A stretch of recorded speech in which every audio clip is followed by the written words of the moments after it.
Un ventenne è fuggito dal centro di salute mentale dove era in attesa di essere sottoposto a un trattamento sanitario obbligatorio e si è barricato nel bagno di casa a Belfiore di Pramaggiore.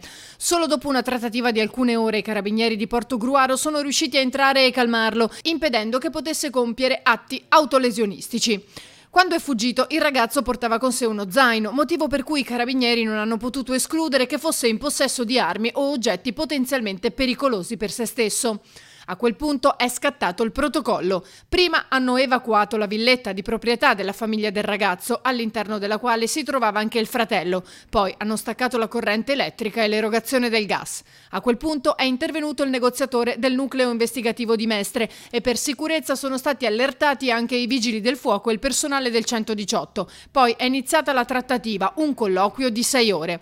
Quando era chiaro che il ventenne non sarebbe uscito, in accordo con l'autorità giudiziaria, i militari hanno fatto irruzione, colpendo la porta con l'ariete.